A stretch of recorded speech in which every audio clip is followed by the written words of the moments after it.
Senator McKenzie. Thank you very much, Mr Acting Deputy President. I rise today to speak on this matter of public importance.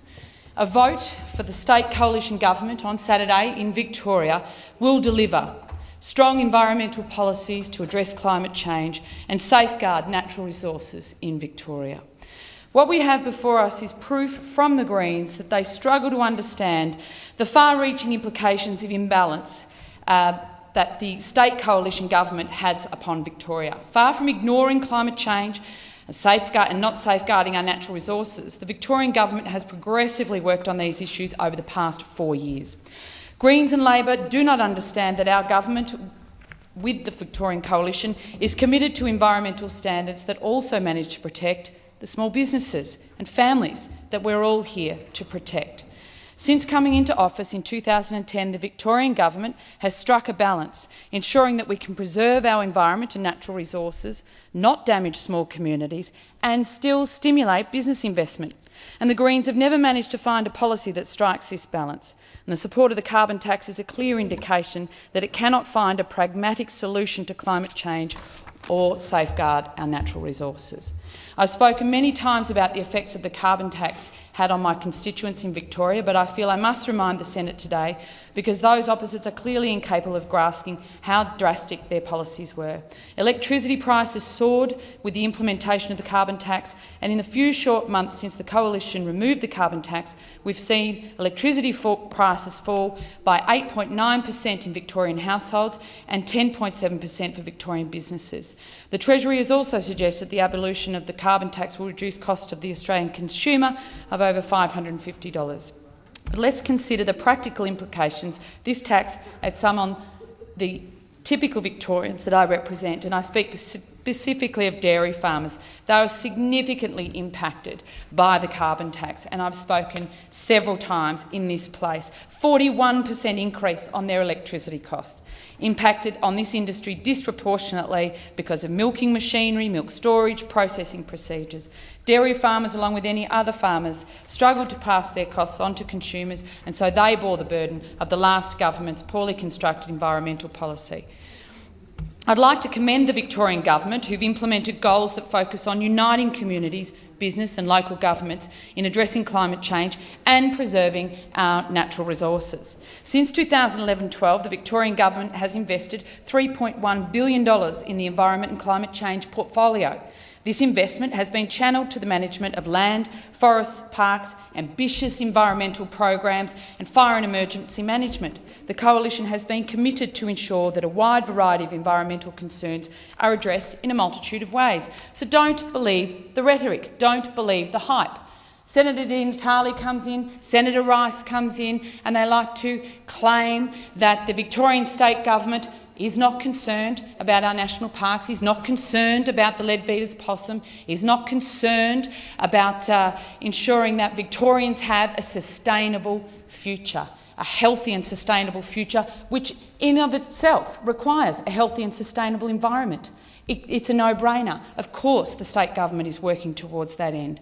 Far from ignoring the threat of climate change, Victoria is indirectly supporting national emission mitigation efforts through the Commonwealth's Direct Action Plan, Australia's most comprehensive adaptation plan to increase resilience to fire, floods, drought, reduce snowfall and sea level rise has been released by the Victorian Government. But the research has been focused on various ways to address climate change. For example, Victoria has invested in new forms of technology.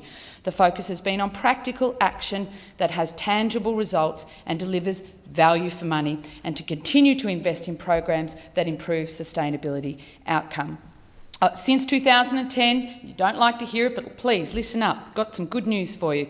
Over $12 million in grants has been awarded to research and development and pilot projects harnessing renewable resources, including wave, solar, geothermal and biomass. If you listen to those opposite, you would think that the Victorian State Government is not doing anything in respect of these issues. The whole cold hard facts are, Senators, is that they're more than adequately addressing the issue. I also want to commend the Victorian Government on the implementation of the Environmental Partnerships Program.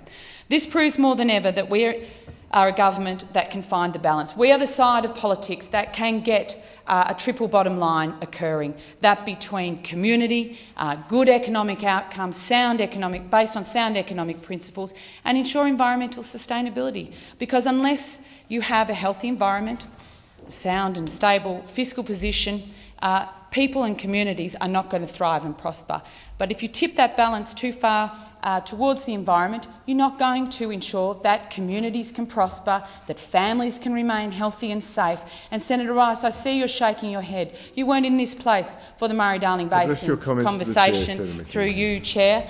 But, you know, it got pretty ugly along the Murray in our state of Victoria when the previous government decided to roll out the Murray-Darling Basin Plan, and Senator Hanson-Young was railing loud and proud about the amount of sustainable take that could be taken out of the system. We now know that to be incredibly poor advice from Senator Hanson-Young. The fact that our home state, Senator Rice, through you, Chair, has managed to find the environmental efficiencies to ensure a healthy river as the water makes its way through New South Wales, along our beautiful Murray, down into South Australia. The sustainable take is much less than Senator Hanson-Young claimed, and that's due to the fact that we chose to invest in infrastructure right throughout irrigation districts that ensured businesses could still prosper, Senator Rice, families could stay on the farms, communities would remain economically viable, and the environment still got the water. So if we listen to the emotive argument of the Greens and get wrapped up in the hyper rhetoric and emotive arguments that they bring to the table, that they're going right throughout my home state of Victoria right now, particularly around regional areas, it's just based on exactly that fact, whipping up fear in uninformed communities, when the actual fact is when you put your head together, you sit down, you think about viable alternatives and sit down with community, sit down with businesses, you can get a triple bottom line, and that's what this government is committed to doing. The program, the Environmental Partnerships Program, aims to work with local communities and land managers to achieve positive outcomes for the environment in initiatives like committing more than $9 million to the Coastal Environments Program, supporting on-ground coastal risk management works, a commitment to plant 2 million trees across regional Victoria and metropolitan Melbourne, $20 million for Community for Nature Grants program, enabling local groups to carry out important on-ground works to conserve and enhance the local environment, investing nearly $16 million to protect priority habitat and threatened species, $9 million over 4 years to re-nourish key beaches in Port Phillip Bay by reintroducing sand to beaches depleted of sustainable sand levels by storm events and coastal processes. Now, this goes exactly to Senator Di Natale's scare campaign on the leadbeater possum issue, fully supported and committed to implementing all 13 recommendations, happily committed from the leadbeater possums advisory group, with $11 million committed for implementation. And for Senator Di Natale to stand up and spruik the fact that our state faunal emblem is going to be extinct and have to be rediscovered for the second time in the last 100 years is absolute bollocks. The state government has put $11 million to actually implement all the recommendations. This is what environmental policy should look like. This is how to safeguard natural resources, bottom-up consultation, discovering what communities and businesses and people can do, and how government can assist them. And it reminds me of a community that has approached me on numerous occasions, Mountain Cattlemen's Association. It is about getting the balance right and how we sustainably and safely use our natural resources for the forest industry, to ensure the leadbeater possum's habitat is maintained and to ensure that those communities like the Mountain Cattlemen can access those economic resources in our national parks to continue their economic and cultural practices. We can get it right. When you look at the past Labor government in our state's water policy, the desalination plant, which is an albatross around Victorians' necks, the $75 million north-south pipeline, which we're still paying for, never delivered a drop of Melbourne. That is what happens when you let the Labor Party and the Greens control environmental policy at a state level. We're getting the balance right. We're reducing environmental red and green tape, and ensuring that we can get economic growth out into the regions in our communities while safeguarding our natural resources. That's exactly what good governance looks like. Vote 1, Coalition. Thank you, Senator McKenzie.